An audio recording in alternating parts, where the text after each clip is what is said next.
Hey, vinyl community, how's it going? I have a very special guest with me today, Tim Durling from Tim's Vinyl Confession. And today we are going to be ranking the Van Halen albums of the Gary Cherone era.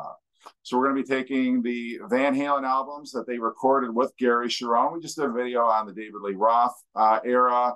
And Tim and I are both big Van Halen fans. So we thought, let's rank the Gary Cherone album. So welcome, Tim. Thanks, Jeff.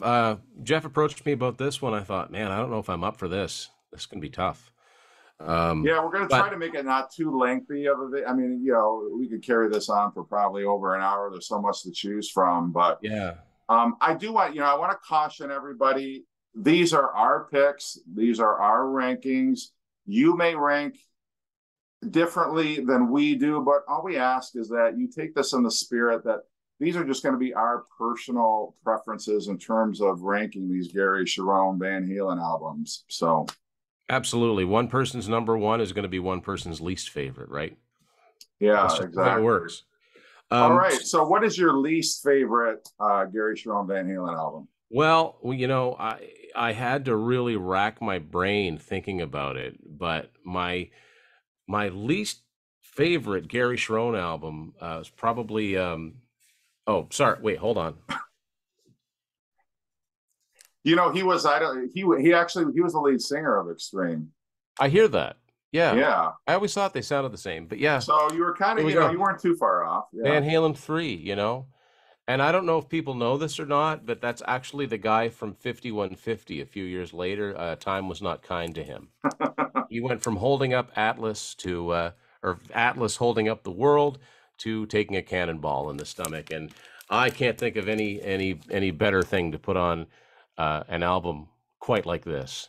I think that cannonball was actually the globe from the 5150 cover as well. It was a new beginning, like 5150 was, and they thought, let's hit people with a bang.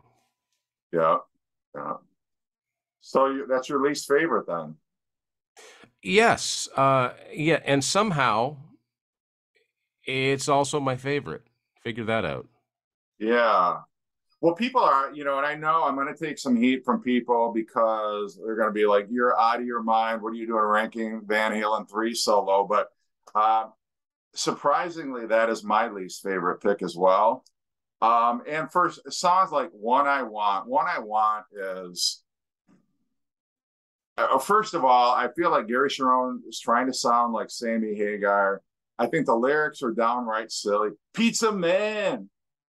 Yeah, I mean, like the whole, it's like, come on, could you write any more? And I know, I mean, the problem is that Eddie Van Halen is kind of at the mercy of whoever he collaborates with to write the lyrics.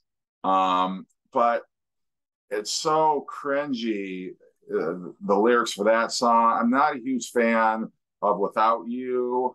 And it's just such a long album. Like, could you have just whittled it down a bit more? It's so much to take in. Ballad or the Bullet is trying to be a political statement. And, the elephant in the room is going to be How Many Say I, the last track on there, where Eddie Van Halen, his lone vocal, and now we know why Eddie Van Halen never sang on a Van Halen album before, but it just tries to be this socially conscious, deep, piano, I don't even want to call it a ballad, but just whatever it is. It's such a weird song, a bizarre way to close out the album. It never should have been on the album in the first place. But yeah, Van Halen 3 is my least favorite Gary Cherone Van Halen album. Somebody had to say it. Yeah, well, Right. it's a hard truth, and people, don't want to admit it. But For yeah, me, the song on there that I just roll my eyes at is Once. Once. What were they yeah, doing? yeah. It really was a misstep in every sense of the word. So, all right, what is your favorite Van Halen Gary Cherone album? Well, it looks like this. Wow, Yeah, yeah, it looks like kind of a this. bold pick. Very much so. Yeah. You know, produced by the one and only Mike Post. who composed some of TV's greatest themes. You know, the Rockford Files and I think the A Team and I think he was a golfing buddy of Eddie Van Halen's, and he ended up producing this particular album. Should have been a red flag right from the get go, Yeah. maybe. But They should have had Stephen J. Cannell write the lyrics, maybe. yeah, yeah, why not? Couldn't have done any Sure. worse, Have Tom really. Selleck make a cameo. Why not? Yeah, well, I like Without You. I think that was a brilliant lead off track, which, by the way, that is my favorite Gary Cherone Van Halen album. Also, I think Without You, a catchy enough lead off track.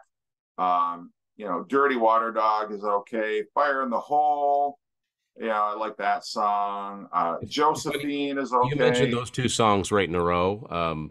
I think that Dirty Water Dog could have been done with Dave. I could hear Dave on that song, and I could hear Fire in the Hole sounds like a leftover from the Sammy era. Not Mm-hmm. just the fact Gary's trying to sound like him, or so it seems, but musically, it sounds like it could have come off for Unlawful Carnal Knowledge or Balance. Yeah.